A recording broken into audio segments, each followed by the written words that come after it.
Good Wednesday afternoon, everybody. April 11th, 2018. Flying right through the month already. Can you believe it? Welcome into another edition of Talking Fitchburg. Preston, Jeremy, Andrew, Scott in his office. We're all ready to go on this nice, warmer day. Finally, Welcome. the cold spell has ended. Hey! For a little bit, anyway. For a little bit. Don't look at the extended forecast, Don't look but if at you look just at the Saturday next evening. couple of days, it's... Well, sure. I mean, Today's if in you the like 50s. extend it enough, you're gonna get into December and it's gonna be snowy. What are you gonna do? Agreed. Yeah, you're just going to be sad. Gonna Yeah. be sad. You know, at least in that time, you've got the holiday lights, so at least you got something to be cheerful for. See, you know, some people decorate, and Maybe we should stop shaming people for leaving them up so long. You know, maybe they agree. just want to feel good. I agree. Leave them Right? alone. I have white ones. I'm leaving on the deck this year, so at Okay. night I can turn them on. And See, now in the past, I would be berating you about that and saying, Jeremy, you gotta get them off there. Jeez, I'm crow. Not today. is that Cheese and crow. cheese and crow or cheese and crow? Cheese. Cheese cheese? and crepes. Yeah. Grapes, cheese and grapes. Come on. Hey, haven't had a good crepe in a while. It's been a while. Me neither. I can remember back in high school, Mhm. which I'm not saying that was that long ago, but it was a while ago, and Back in 2003. we did home ec class type of thing. Had to do crepes and got left. Yep. One of the partners didn't show up, and the other partner wasn't really that interested. Ay caramba. Didn't turn out as well as I hoped. You burned them. Didn't burn them. Just Too thick. too thin. Too thin. Too thin. Mm. Yeah, just didn't- Paper-like. Yeah, Well, at least, taste didn't really go good. Nope. no, same experience. Someone tried to make an omelet in our class. It went green, so at least it didn't turn Whoa. green. Hey, was it green eggs and ham day or whatever? I guess it was unintentionally turned green, so I Wow. don't know how that happened. That's called magic. It didn't eat it. That's called Don't put that in your mouth. Don't eat it. No. Conversely, I've never made a mistake. Ooh. So, pretty crazy. Well, yeah. you are Good track record so far. in the cooking world. No, just in general. Oh, Just in general. man. Yeah, Nothing. Yeah. Pretty incredible. So, Right? there you go. Wowza. Hey, Yep. Jeremy, what do we got today? Well, I'm just ready to challenge this guy here and see what's up. But no, we got a show for you today here. A lot to get to. We're gonna celebrate one of many celebrating things this week. National Public Safety Telecommunications Week's going on. We're gonna give you the inside look at our local dispatch right here in the city of Fitchburg and the police department. We'll take you there. Then we head to a tailgate. That's right. The Green Bay Packers tailgate tour was held last night in Verona. We got the full details on that, and wait till you see the question from a kid. I put it in the package. Okay. Really good question, putting Mark Murphy on the spot. Young interviewer. Oh, yeah. Mark Okay. Murphy even choked it a little bit. We got it. We got it on camera. Whoa. Okay. So, yeah, we'll talk about that. And then, Preston, I'm so excited. You didn't know this yesterday. We landed National Weather Service. It was like the best. I went home after I called my wife, and I said, Christy, guess what? She's like, something with weather, isn't it? I was like, you bet it is, honey. She knew National it. Weather Service. Yeah, that's right. We sit down with Tim Halbach, National Weather Service in Milwaukee, and he's going to give us the details on National Severe Weather Awareness Week. Cool. So this is a great show. It's a great Yeah, week. I'm excited about it. I'm disappointed I missed it. I have a lot of questions about barometers. A lot of them. We'll get him back up on the line, and you can pick his brain like I did for a half hour. So Sounds good. All right, let's kick off the show. And yes, we're starting with that National Public Safety Telecommunications Week. These are unsung heroes. Yeah. And they're behind the scenes, but keeping everything going in the communication with public safety. And now we head to dispatch. It is National Public Safety Telecommunicators Week, and we are very fortunate here in the city of Fitchburg to have telecommunicators on staff, city employees, staffing our city-owned or city-operated dispatch center 24 hours a day, 7 days a week.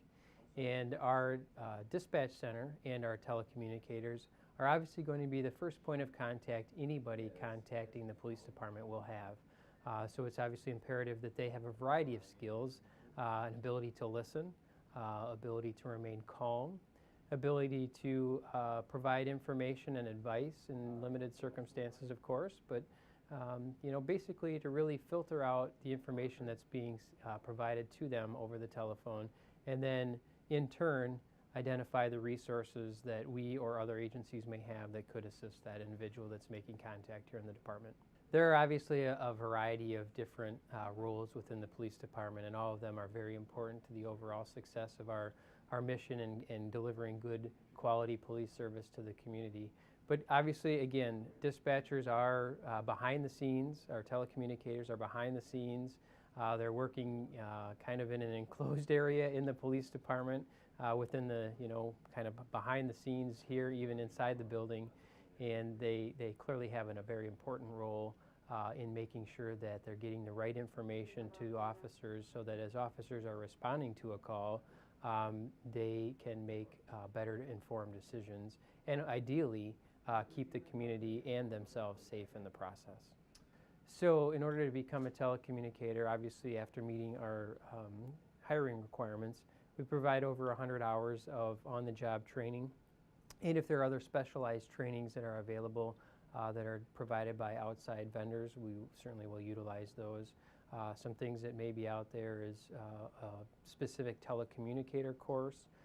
There may be a critical incident team training for dispatch, i.e. For those experiencing mental health crises. Those sorts of things that if we have the ability to locate some additional training and send our staff to that, we'll certainly do that. So obviously no 2 days are the same. Their day can vary from being maybe a little more mundane one day or even 1 minute to very complex and chaotic the next minute or the next day. They are our first line of intake, so to speak, and triage to some extent here in the police department. They have a very complex and challenging job in order to determine what level of service is necessary in any particular case, and collecting information and really sorting things through and making sure that the appropriate resources are assigned to that particular incident or situation. So we can't thank them enough for what they do to keep our community and our officers safe.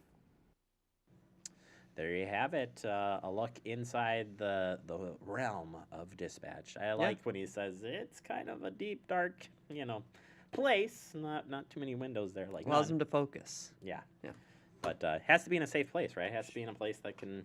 Oh yeah. Can Shout be out to operating. them though. Yeah. Thank you, all telecommunicators, county, state, federal. Y'all doing a great job. Absolutely. Out there. Hey, opportunity that maybe you could pass along some thanks over here. Coming up, you can join Chief Chad Brecklin for the first in a series of 3 community listening sessions coming up here. It's on April 18th from 6:30 p.m. to 8:30 p.m. at the International Union of Painters and Allied Trades District 7 Training Center. So that's 5375 King James Way, as you know it. 2 additional listening sessions will be held in May in other areas of the city. So if you can't make it to this one, we'll let you know when those are coming up. But yeah, so if you just want to, whatever you want to discuss with the new chief here, you get a shot at it. So there you go. Fantastic. All right, get out your calendars here and get ready to save the date for Race for the Cure in Fitchburg. That's right. This is one of your early reminders that Saturday, May 19th at the Agora at Fitchburg Center, the annual Race for a Cure will be held there. The Susan G. Komen Race for the Cure for the 2nd year at Agora in Fitchburg. This year is the 21st anniversary of the race. Walkers and runners will enjoy a scenic route and end with race festivities at Agora. You need to get registered, www.info-komen.org to get signed up. Kaboom! Please do it. You've been warned. Support the cause. All right, and then real quick, we have sort of a scam alert, if you will, to let you know. Don't you like the title in this story? I love it. Hey, FTC asking for access to your computer? It's a scam. Gotcha. So here you go. Here's what's going on. Scammers pretending to be with the FTC or with FTC refund administrators are calling, asking for remote access to your computer. It's been reported that the scammers are calling specifically about FTC's Advanced Tech Support Refund Program. Their goal is to make you think you are moments away from getting money that's owed to you, and to get the money, all you need to do is allow them to connect to your computer. Well, that's a scam. Don't be taken. Don't let them get you. So in a case of this Advanced Tech Support Refund Program scam, all checks have already been mailed out to people who are actually affected by that. The FTC is no longer accepting new claims, and the scammers have told people to call a number if they have questions, but that number is a fake number, so do not call that number. The only number to call for information about the real Advanced Tech Support Refund Program is 877-793-0908. That number is the only one you should be calling. And again, they will never request remote access to your device, so just assume immediately that that's a scam.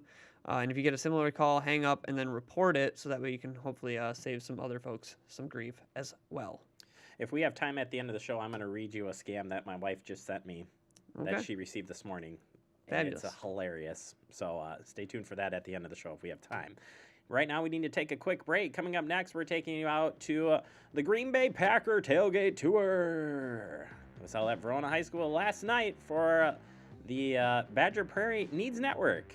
We'll talk all about that next right here on Talking Fitchburg.